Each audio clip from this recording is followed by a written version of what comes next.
ପ୍ରାଣର ସାଧୁସଜ୍ଜନଗଣ, କଲ୍ୟାଣମୟୀ ମା ମାନେ, ମୋର ଅତି ଆପଣାର ଯୁବ ବନ୍ଧୁମାନେ, ଆପଣମାନଙ୍କୁ ମୋର ସାଦର ପ୍ରଣାମ।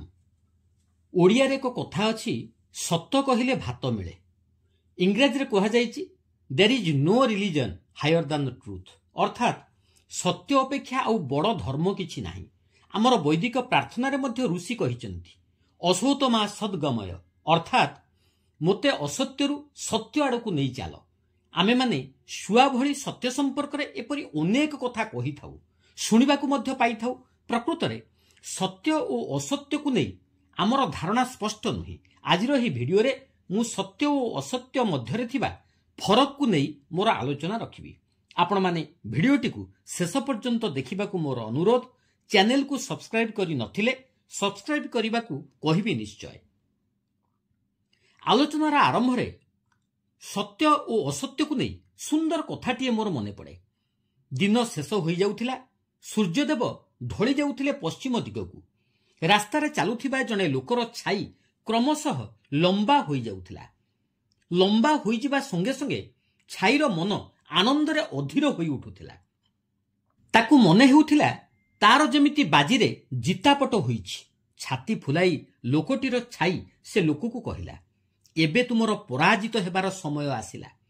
ଛାଇ କହିଲା, ଦେଖ, ତୁମେ ଯେତିକି ଥିଲ ଏବେ ସେତିକି ହିଁ ରହିଲ, କିନ୍ତୁ ମୁଁ ତୁମର ହୋଇ ସୁଦ୍ଧା ତୁମଠାରୁ କେତେ ବଡ଼ ହୋଇଯାଇଛି। ଏହା ଶୁଣି ଲୋକଟି ଖୁବ୍ ହସିଲା। ଉତ୍ତର ଦେବାକୁ ଯାଇ କହିଲା, ମୂର୍ଖ, ବୁଝିପାରୁନାହୁଁ? ଏହା ହିଁ ସତ୍ୟ ଓ ଅସତ୍ୟ ମଧ୍ୟରେ ଫରକ। ସତ୍ୟରେ କୌଣସି ପରିବର୍ତ୍ତନ ହୋଇନପାରେ। ସତ୍ୟ ଯେତିକି ଯେମିତି ସେମିତି ହିଁ ରହେ। ମାତ୍ର ତୋର ମିଥ୍ୟା ସ୍ୱରୂପକୁ ଦେଖ, ଏହା କିପରି ବଢ଼ୁଛି ଓ ଛୋଟ ହୋଇଯାଉଛି। ଏହି ଉଦାହରଣ ଆଜିର ମଣିଷମାନଙ୍କ ପାଇଁ ପ୍ରଯୋଜ୍ୟ, କାରଣ ଆଜି ସମସ୍ତେ ନିଜର ସ୍ୱରୂପକୁ ନ ଦେଖି ନିଜ ଛାଇକୁ ଦେଖି ଗର୍ବ ଅନୁଭବ କରୁଛନ୍ତି।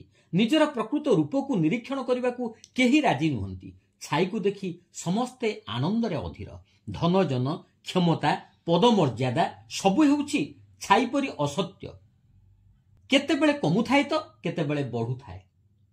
ସତ୍ୟ କଥାଟି ଆସିଛି ସତ୍ ଶବ୍ଦରୁ, ଆଉ ସତ୍ କଥାଟି ଆସିଛି ଅସ୍ ଧାତୁରୁ, ଯାହାର ଅର୍ଥ ଅସ୍ତିତ୍ୱ, ବିଦ୍ୟମାନତା ଇତ୍ୟାଦି। ଅସ୍ତି ଇତି ସତ୍, ଯାହା ଅସ୍ତି ବା ଅଛି, ଯାହା ଅସ୍ତିତ୍ୱ ଧର୍ମୀ, ତାହା ହିଁ ସତ୍ ବା ସତ୍ୟ। ସତ୍ୟର କ୍ୟାରେକ୍ଟର ହେଉଛି ସତ୍ ଚିତ୍ ଆନନ୍ଦ। ସତ୍ର ଅର୍ଥ ଅସ୍ତିତ୍ୱ, ଚିତ୍ର ଅର୍ଥ ଚେତନା ଓ ଆନନ୍ଦର ଅର୍ଥ ବର୍ଦ୍ଧନ। ଏହି ତିନିଟାର ଯେତେବେଳେ କମ୍ବାଇଣ୍ଡ ସମ୍ମିଳିତ ରକମ ହୁଏ, ସେତେବେଳେ ହିଁ ସତ୍ୟର ଆବିର୍ଭାବ ହୁଏ। ତେଣୁ ଅସ୍ତିତ୍ୱ, ଚେତନା ଓ ବର୍ଦ୍ଧନର ଉତ୍ସ ଯିଏ, ସେ ହିଁ ଈଶ୍ୱର। ଈଶ୍ୱର ହିଁ ଏକମାତ୍ର ସତ୍ୟ ସ୍ୱରୂପ। ଈଶ୍ୱର ହିଁ ପରମ ସତ୍ୟ। ଆଉ ଏହି ସତ୍ୟର ପଥରେ ଚାଲିବାର ଭିତର ଦେଇ ତାଙ୍କୁ ପାଇବା ସମ୍ଭବ। ସେଥିପାଇଁ କୁହାଯାଇଛି, କଠୋର ସତ୍ୟ ଯେ ପାଳିବ ସେ ପ୍ରାଣୀ କୃଷ୍ଣଙ୍କୁ ପାଇବ। ଯାହା କାହାରି ଜୀବନ ଓ ବୃଦ୍ଧିକୁ କ୍ଷୁଣ୍ଣ କରେ, ତାହା ହିଁ ଅସତ୍। ଅସତ୍ୟ କଥା ମାନେ ଯାହା ବଞ୍ଚିବା ବଢ଼ିବାର ପ୍ରତିକୂଳ କଥା। ଏହା ଜୀବନରେ ଅମଙ୍ଗଳକୁ ଆମନ୍ତ୍ରଣ କରିଥାଏ, ଓହିତ ଆଣିଥାଏ।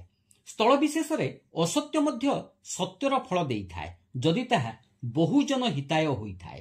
ଏ ସମ୍ପର୍କରେ ମିଥ୍ୟା ମଧ୍ୟ ସତ୍ୟର ଫଳ ଦେଇଥାଏ ନାମରେ ମୋର ପୂର୍ବରୁ ଏକ ଭିଡ଼ିଓ ଅଛି। ଆପଣମାନେ ମୋର ଏହି ଆର୍ଯ୍ୟକୃଷ୍ଟି ଚ୍ୟାନେଲରେ ସେହି ଭିଡ଼ିଓଟିକୁ ଦେଖିପାରିବେ। ପରମ ପୁରୁଷ ଶ୍ରୀ ରାମକୃଷ୍ଣ ଦେବ କହୁଥିଲେ, ସତ୍ୟ କଥା କଳିର ତପସ୍ୟା। ବାଚନିକ ସତ୍ୟ ଉପରେ ମଧ୍ୟ ସେ ଖୁବ୍ ଜୋର ଦେଉଥିଲେ। ସେ କହୁଥିଲେ, ଯିଏ ସତ୍ୟ ଧାରଣ କରେ ସେ ଭଗବାନଙ୍କ କୋଳରେ ଶୋଇଥାଏ। ଏହି ପ୍ରସଙ୍ଗରେ ଶ୍ରୀ ଶ୍ରୀ ଠାକୁର ଅନୁକୂଳ ଚନ୍ଦ୍ର କୁହନ୍ତି, ଜୀବନ ଧାରଣର ପ୍ରୟୋଜନେ ଏତେ ସତ୍ୟ ଅଛି ଯେ ମିଥ୍ୟାର ଆଶ୍ରୟ ନେବାର ପ୍ରୟୋଜନ ହିଁ ନାହିଁ। ଶ୍ରୀ ଶ୍ରୀ ଠାକୁର ପୁନଶ୍ଚ କହିଛନ୍ତି, ସତ୍ୟବାଦୀ ଓ ସତ୍ୟାଶ୍ରୟୀ ହେବାକୁ ହେଲେ ଖୁବ୍ ଶକ୍ତି ଦରକାର, ସତ୍ ସାହସ ଦରକାର। ଯେ କାୱାର୍ଡ, ଭୀରୁ, ସେ ମିଥ୍ୟାଚାର କରେ, ମିଥ୍ୟା କହେ।